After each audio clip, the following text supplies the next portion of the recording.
भी ओलंपियंस होते हैं जो वर्ल्ड रिकॉर्ड होल्डर्स होते हैं, किसी भी एक वर्ल्ड रिकॉर्ड होल्डर का आप अगर नाम बताएं, उसेन बोल्ट, ठीक है, परफेक्ट। तो जो उसेन बोल्ट है, आपको क्या लगता है कितनी प्रैक्टिस करते हैं? कितनी प्रैक्टिस करते थे? सर उन्होंने जो रिकॉर्ड बनाया है ना, उसके लिए 10 या 12 साल प्रैक्टिस की है। और डेली बेसिस पे कितनी प्रैक्टिस करते थे? मतलब डेली जो है रनिंग करना, डेली वही एक्सरसाइजेस करना, डेली वही स्प्रिंट्स मारना, डेली वही रूटीन रखना, इंसान बोर नहीं हो जाता होगा? फिजिकल के साथ मेंटल भी तो चल रही होगी कुछ ना। बिल्कुल सही बात है। तो ये सारी चीजें करके इंसान बोर नहीं हो जाता होगा? पैशन है।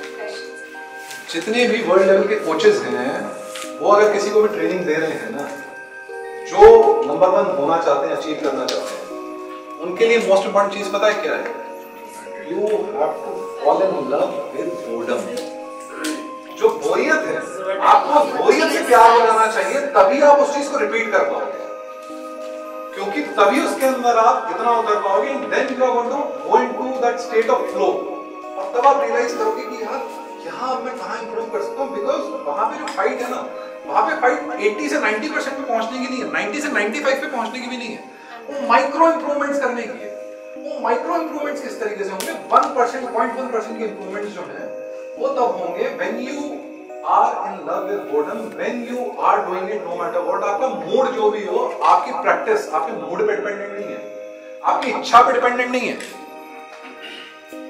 जीनियस इज वन थिंग, अचार डालोगे जीनियस का, sorry and pardon me for using this language, the objective is to get the job done, the objective is to win that medal.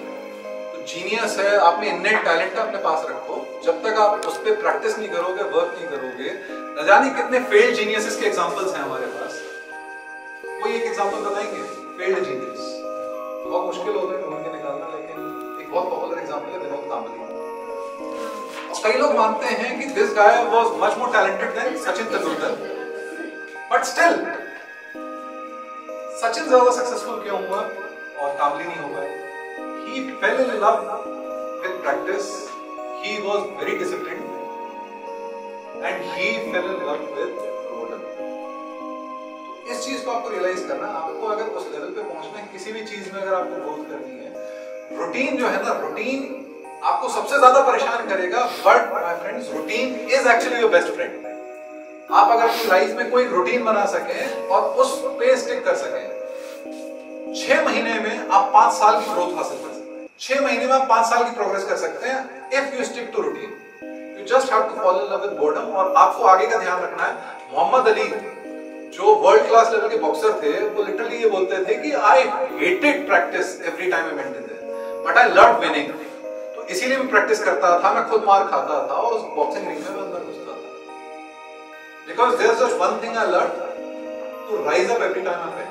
तो वही इंटेंशन है, वही ऑब्जेक्टिव है, you guys have to fall in love with boredom as well, क्योंकि उसी के अंदर से आप खुद ही आइडियाज निकालेंगे हाउ टू इंप्रूव दिस। क्योंकि आइजनहावर मैट्रिक्स, आइजन, वो जिसने मैट्रिक्स का कॉन्सेप्ट दिया था, उनका नाम था आइजनहावर। तो बेसिकली नाम से ज्यादा कॉन्सेप्ट जो है इसका, वो बहुत वैल्यूएबल और इंपॉर्टेंट है। 2x2 ग्रिड होती है, 2x2 ग्रिड में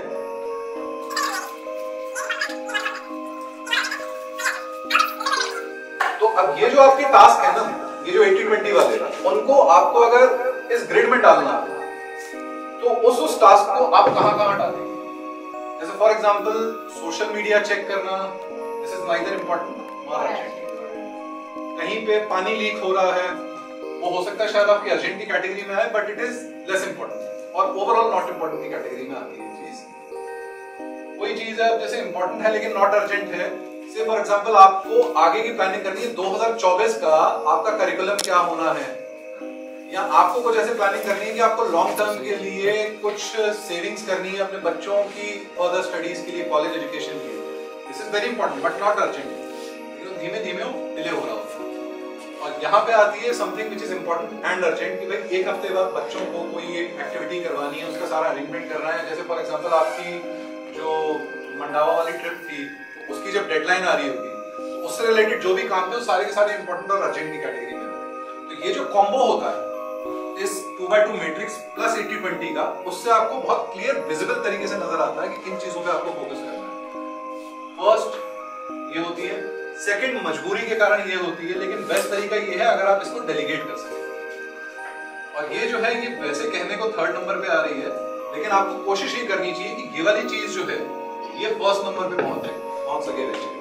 और उसके लिए तरीका क्या होता है, when you are able to establish systems जिनसे अर्जेंसी अराइज ही ना हो, अर्जेंट सिनेरियोस कम से कम है। अर्जेंसी कब आती है?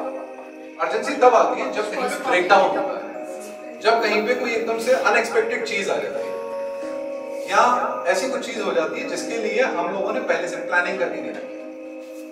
परेटो प्रिंसिपल जो है वो लाइफ में हर जगह पे लागू होता है। जिन्होंने इस चीज को डिस्कवर किया था वो भी इसके मैग्नीट्यूड को रियलाइज नहीं कर पाए थे। तो ये चीज चाहे आपके कपड़ों के ऊपर लागू हो जाए, अब आप एक बार पड़ोस पे आ जाओ, आपके पड़ोस में आपकी नेबरहुड में अगर से अप्रोक्सीमेटली 40 नेबर्स है ना आपके, तो उनमें से मेनली जो आपको दिक्कत हो रही होगी, किसी से जो झड़प होती है, किसी से बहस होती है, कोई दिक्कत होती है, तो वो वही 5, 6, 7, 8 लोग बाग होते हैं जिनसे इरिटेशन होती है। बाकी जो है वो सब चिल है, कूल है, उनसे कोई दिक्कत नहीं।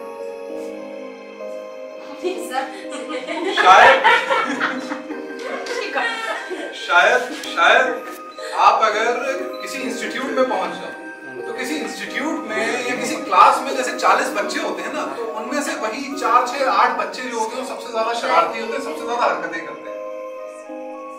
तो यही परेटो प्रिंसिपल का कॉन्सेप्ट है जो लागू तो होता है। नाउ द पॉइंट इज कि हम उसे अपने बेनिफिट के लिए कैसे यूज कर सकते हैं। क्योंकि कोई भी चीज आपने नॉलेज तो सीख ली, समझ ली, but until unless you implement it तब तक उसके अंदर वो अधूरापन है ना, वो सब दिमाग में है, अप्लाई तो करो उसे लाइफ।